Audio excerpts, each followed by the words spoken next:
Hi, I'm Richard Rogers, and I absolutely hope that you enjoy today's spiritual message. You know, we at Unity of Phoenix Spiritual Center are committed to helping people live better lives. We're going to provide you tools over and over, spiritual tools that allow you to live your best possible life. And if you want to leave a donation to continue to allow the work that we do to support other people just like you, we say thank you. Thank you for your generosity, because this ministry is committed to making the world a better place. So we're going to talk about mastering money.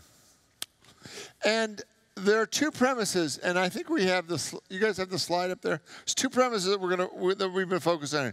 And the first one is that I serve God and money serves me. Does that seem reasonable? So I serve God and money serves me. And I want you to really move into that mindset that you're 100% here to do spiritual good. Is that true? You're here to make a spiritual difference on the planet. And everything that you need to do that is by design provided for you. Is that true?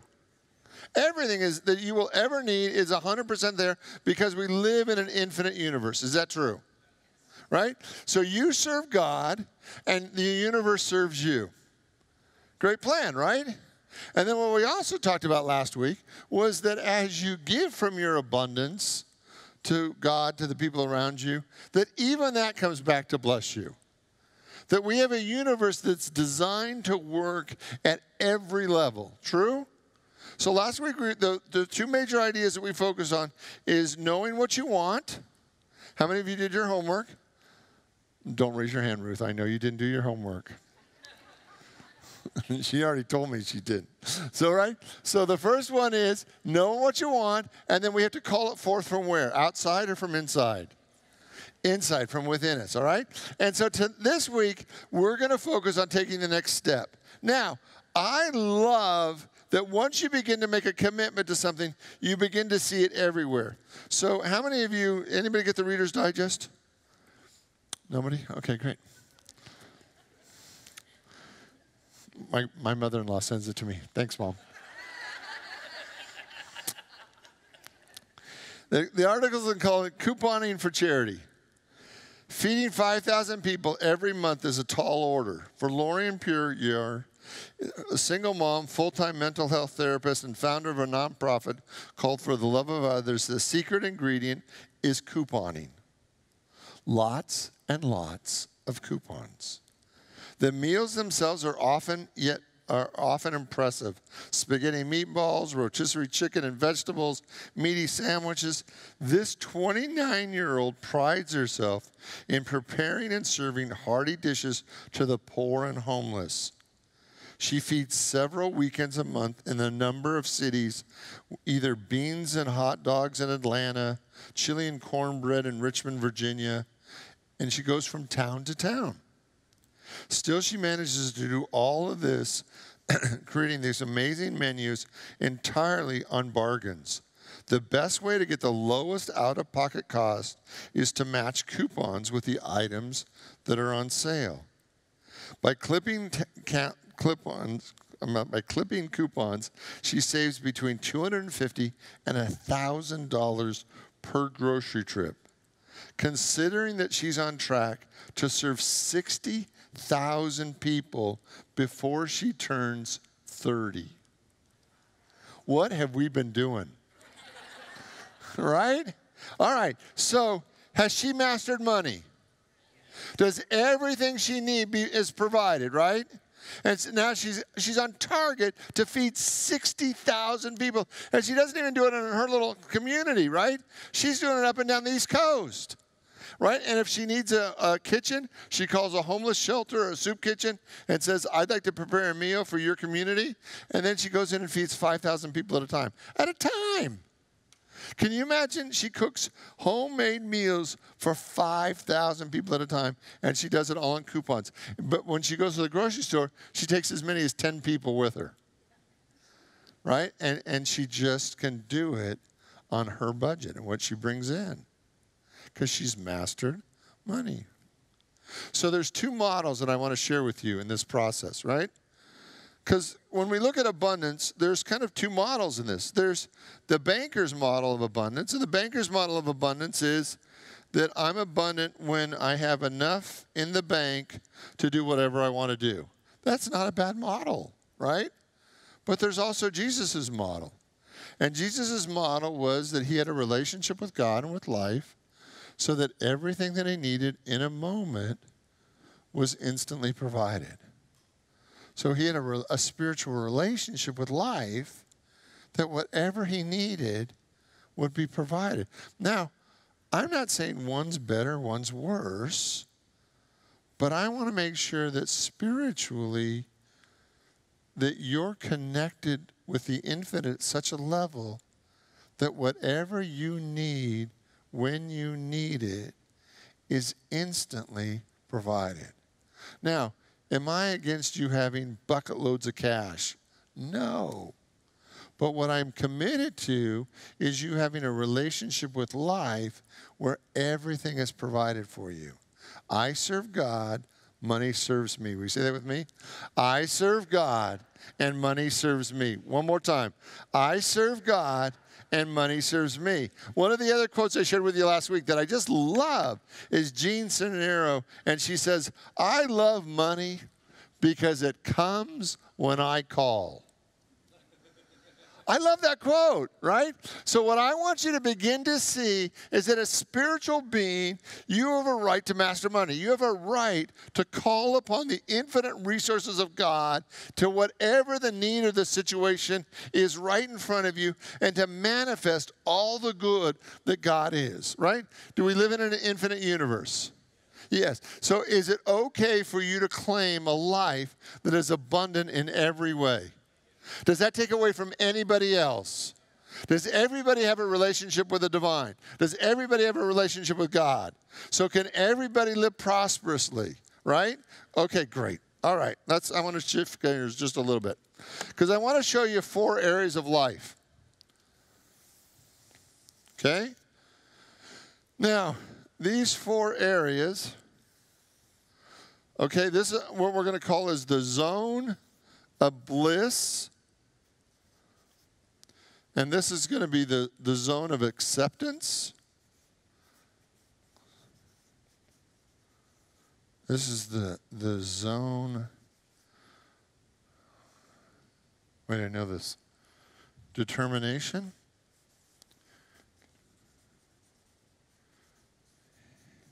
I know you probably can't read it. And this is the zone. This is the zone of complaining. Okay? Now, what's the zone of bliss? The zone of bliss is anywhere in your life where you feel like your soul is fulfilling its divine purpose at the highest level. This is your zone of bliss. This is where you know that you are really in the groove, that you're being fully expressed, okay? Now, this is the zone of acceptance. The zone of acceptance is where you've kind of just made peace with the way life is. It may not be your ideal. It may not even be close to your ideal, but you've accepted it, right? You're in line with it. You've accepted it. Now, the zone of determination is those areas in your life that you are determined to bring them higher, to take them to a greater level of good, right? And the zone of complaining is where life isn't quite what you expected. But instead of doing anything about it, you're just going to be a victim and complain. All right, does that make sense? And I want you to look at all 4 of these quadrants, all 4 of these zones, and really look in your life and to look at certain areas in your life and say, all right, am I in the zone of my bliss? Am I in the zone of acceptance? Am I in the zone of determination where I really am determined to transform it? Or am I just sitting around complaining about it? Because really, I think everything falls into one of these 4 categories. Over and over again, I think everything falls into one of these 4 categories. Because either we're thrilled with it, we've come to terms with it, we're really working on transforming it, or we're just kind of feeling like a victim and sucking it up. That's a spiritual term. It's somewhere in the Old Testament, right? Right? So what I want you to see is I don't think for most of us that these 4 quadrants, when we look at our life, are even. Right? I think if we tell ourselves the truth, that I think that what I would really like to see is these two be your dominant areas. So you're either in bliss or you're doing something about it. Does that make sense? That over and over again, that these two areas are just, you're either in bliss or you're doing something about it. Now, these two seem to have a connection too. That when we're just in acceptance, we tend to have a lot of things in our life that we're just complaining about, right? That we're just kind of complaining the way it is. But these two things, the dominant feeling of these two areas is that we are victims and that we can't do anything about it. Okay? Now, what's interesting is that I think as we mature, as we get older, I think there tends to be, can I say this as a general, there tends to be these two get bigger.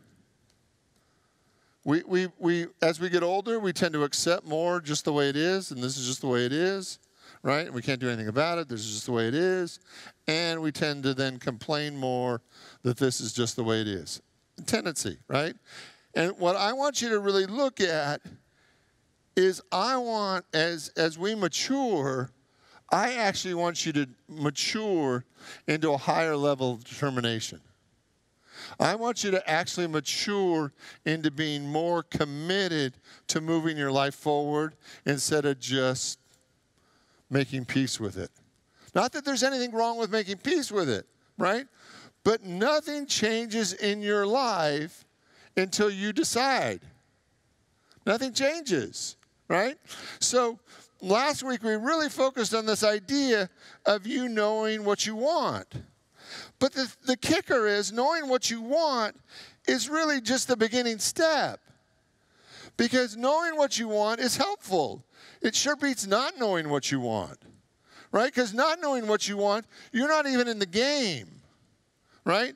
When you begin to know what you want, you're actually playing the game. You're actually like, but what I want you to see is just knowing what you want requires an engine to drive it. Does that make sense? Like if you have a desire, but you don't have an engine behind it, it's just a hope or a dream. There's nothing moving it forward. That there actually has to be something that is driving that desire into manifest form. And that thing actually has to be generated by you. You actually have to generate your desires, moving it from a wish or a hope into something that you're going to actually drive into your life. And it seems like as we get older, our engine gets a little tired. Right? Our determination keeps, well, maybe next week. Right? It's like one of the things, you know, I shared on Sunday about Jill's journey.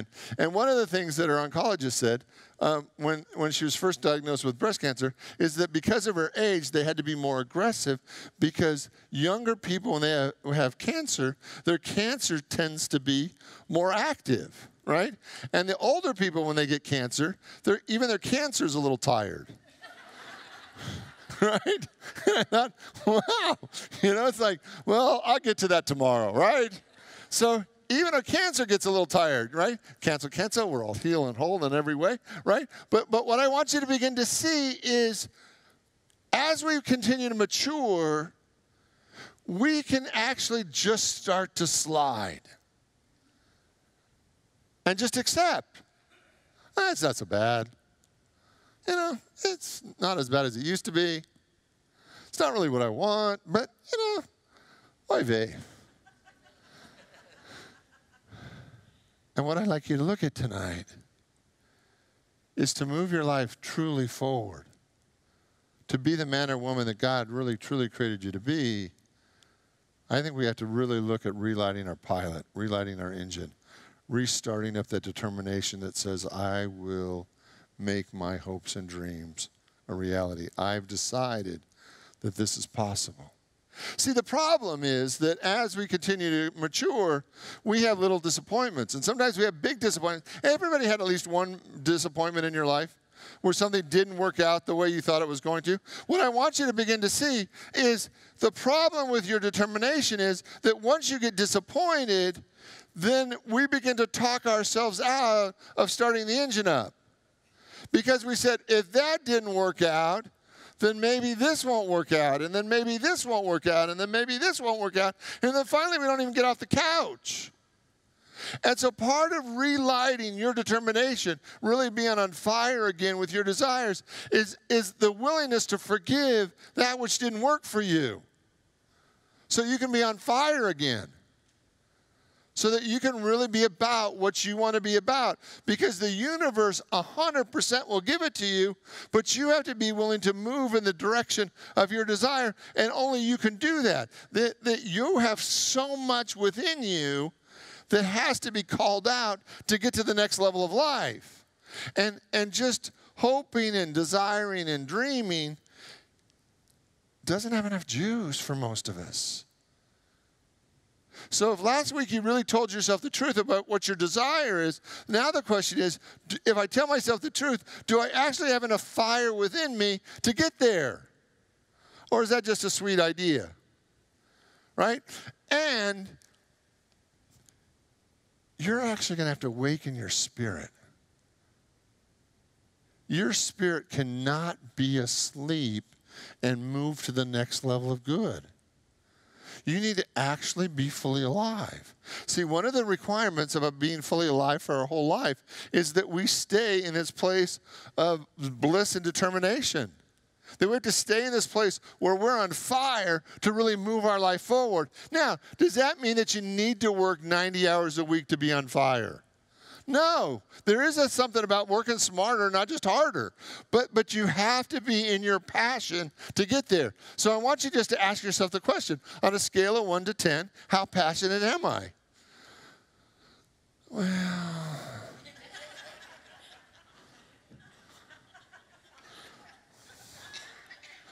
maybe tomorrow.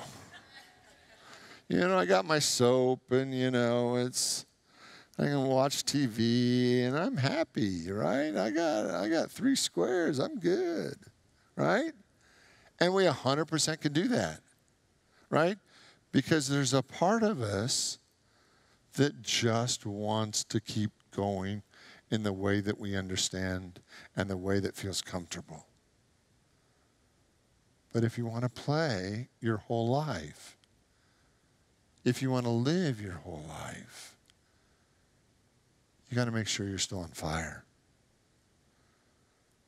And the things that you are determined about have to be important enough to you that you're willing to keep the flame burning within. Okay. Jesus said in Mark 11:23, "Truly I say to you, whoever says to the mountain, be taken up and cast into the sea, and does not doubt in his heart, but believes he will see it, and it will come to pass, and it will be done." Calvin Coolidge said, "Nothing in the world can take the place of persistency. Talent will not. Nothing is more common than unsuccessful man with talent. Genius will not. Unrewarded genius is almost a proverb. Education will not. The world is full of educated derelicts. Persistence and determination alone are the most important thing. The slogan, 'Press on,' has solved and always will solve the problem of the human race." See, one of the things that happens when we actually have hope, there's an article that was printed in Psychology Today, that the more that we have hope that we can get to our determined desire, the more it actually increases our ability to problem solve. And I want you to hear that relationship. The more that you actually believe that you can get to where you want to go, the more your mind actually problem solves at a higher level. Does that make sense? That the moment you hit an obstacle, but you don't really have a hope that you can get by it, you actually mentally don't solve the problem at a level that you're capable of solving if you believe that you could get around it. If you believe that you can get around it, you actually do. One of the stories that I loved is about this man who comes to a guru for enlightenment. And he comes to the guru day after day and says, what do I need to do to attain enlightenment? What do I need to do to attain enlightenment? Finally, the guru says, take a walk with me. And they go out to the river, and the guru sticks his head underwater. And the man is struggling with everything that he can to get a breath. And the guru just holds his head underwater, holds his head underwater, holds his head underwater, lets him up for a second, takes a big old gasp of air, and then jams his head back underwater again. And finally lifts his head up and lets him go. And the man runs off, cursing and swearing at the guru. And what kind of a guru are you? You tried to kill me. What kind of a terrible person are you, right? And the guru said, when you want enlightenment as much as you wanted that breath, you will have it. Right? The reality is when you want anything as much as you want that breath, you will have it. But you have to decide what you really want that is that important to you that you'd be willing to fully engage this point in your life, the rest of your life, and moving in that direction. And that can't be anything other than the most important thing to you. So what is that? If you knew that you could succeed, would you be willing to go all in? If you knew that with God you could actually get there, would you be willing to play this game? Because what I want you to see is that your spirit came for this challenge, this possibility. I mean, you can just move through the moments of life and just kind of go through the motions, but it doesn't really ever call forth the best that's within your spirit. That once you actually begin to call forth in greater and greater ways all that's within you, you realize that every desire that you have, that every true desire that you have, really is God trying to keep your spirit ignited and on fire for greater good. That God's vision for you is that you could live every day of your life in a way of being spiritually alive. And that really is the commitment, is would you be willing to live your life, your whole life, fully alive? To go out your last day, your last breath, as fully alive as you were when you came in, because the same life force, the same God is in you from the beginning to the end, and we just tune it down. We just kind of dial it back. And what if there was something that was so important to you, so exciting to you, that you'd be willing to live your whole life that on fire? Can you imagine that your whole life, there are possibilities that are available to you that you just say, oh, well, right? That's not really for me. That's not really possible. And 100%, it absolutely is possible if you want to stay spiritually alive. Because I want you to see that whatever good you imagine, whatever project, relationship, abundance, whatever it is, it's just God putting a carrot in front of you and saying, are you willing to be that spiritually alive to create that next level of your life? And what I see over and over again is we just kind of settle for what we're used to. And there's nothing wrong with that. You know, we have a God-given right to be as miserable as we want to be, right? Because we have free will. We have a God-given right, to settle for any shenanigans we want to settle for, right? But at the moment we decide to say, what if I play this game to the end? What if I play this game so that I'm actually wore out, not just tired? You know me, see what I mean by the difference? That some of us just get tired. Oy vey. I've done this same day 1,000,000 different times. But I want to see if I can live today. So what's the one desire? What's the one desire that you turn your jets back on for? What's the one desire that is so important to you that you'd be willing to live this day fully and completely and play it full out, even if you didn't get there, even if you didn't win, even if you failed, even if you made a mistake, that you'd rather live this day full out than just go through the motions for one more day? Would you call forth that much determination from within you? Could you call forth that much hope? Could you call forth that much personal will that would move you forward in a way that would change the future of your existence? because you can change the future of your existence. You can actually decide today to go in a direction that is far greater than you've ever played before, call forth everything that is within you, and go in a direction that you've never played before. One of my favorite quotes is from Charles Fillmore, the co-founder of Unity. Charles said this: "The inexhaustible mind substance is available at all times and in all places to those that have learned to lay hold of it in consciousness. The simplest, shortest, and most direct way of doing this is when Jesus said, 'Whoever shall not doubt in his heart, but shall believe that he can, and it will come to pass, shall have it.'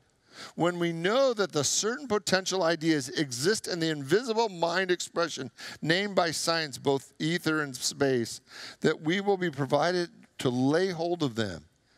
It's as easy as putting the law into action through thought, word, and deed." So, if you were going to do one thing, if you were going to master one thing, if you were going to create one thing, if there is something in your life that still intrigues you, what would it look like if you played it full out? What would it look like if you were willing to say, I was going to say hell yes.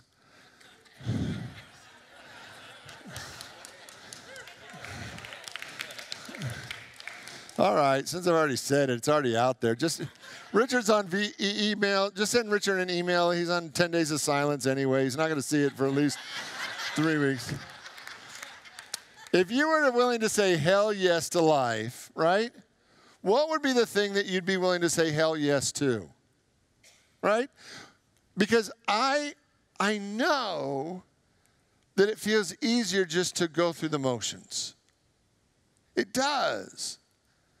And then we die a little bit every day. And yet, I believe that God keeps dangling carrots in front of us of a life, of a promise, of what could be, and saying, don't you want it? Can't you still taste it? Isn't there something in you that's not ready to give up? Isn't there something in you that's not ready to play small? And really see what it would look like to set your soul on fire again. And to just live as if you had one more day. As if you lived one day and then the next and then the next with everything you have. Okay, so you ready for your homework this week? So your homework this week is, I want you to forgive God, the universe, yourself, anybody involved, on all the things that didn't go the way you wanted them to go. Richard, that's a phone book. I mean, like I would be like spending, it would take months. And if it takes months, fine, right? But I want you to forgive the disappointments that stopped you from trying, right? Because it's actually easier when you're 20 to be determined. Because you haven't been knocked around by life yet. Right? After you get a few knockdowns, you think, well, maybe I'll just stay seated. Right? But if you're willing to forgive the knockdowns, it's like, I got room again. So I want you to forgive every time you've been knocked down. Every disappointment. Everything that didn't work out the way you wanted, I want you to write them all down and forgive them all. Forgive them all. Forgive yourself, forgive God, forgive everybody involved. Forgive them all. So that's the number one thing. And I know it's the biggest, right? But at some point, you're going to have to forgive them anyway, right? So you might as well just do it this week, right? What else you got to do, right? There's only reruns of Netflix, right? So... all right, so I forgive everyone for everything. Together. I forgive everyone for everything. One more time. I forgive everyone for everything. Now the next one, and this is actually the harder one. I want you to risk being fully engaged again. I want you to let your soul be on fire again. I want you to live as if you're 19. I want you to get up every day and be passionate about whatever it is that you decided that you're about. I want you to be on fire with what could be. I want you to believe in God. I want you to believe in yourself. And I want you to be highly, crazily committed to your most passionate desire. And I want you to see how that lives. To see if you still got any juice there. Right? Because I'm betting on you. I believe you do. I believe you absolutely have more juice in you than you've ever allowed yourself to believe. And that once you begin to unleash it, it feels pretty good.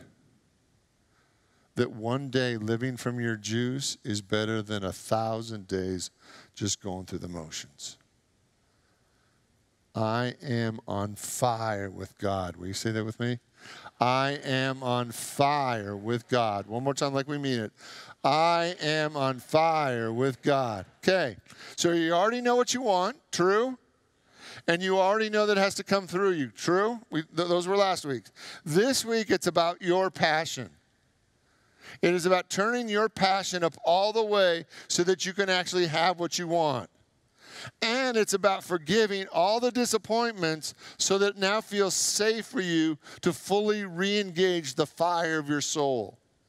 Right? You can't master what you're not engaged in. True? You can't master it from a distance. You actually have to live it right where you are to master anything. Okay? Let's pray. I invite you to open your mind, your heart, your soul to the activity of God that is right here, right now. That we are absolutely on fire with God. We are on fire for the life, the joy, the peace, the abundance that we desire. That we are serving God at the highest level. And we are allowing the entire universe to support us. Thank you, God. Thank you, God. Thank you, God. And so it is. Amen.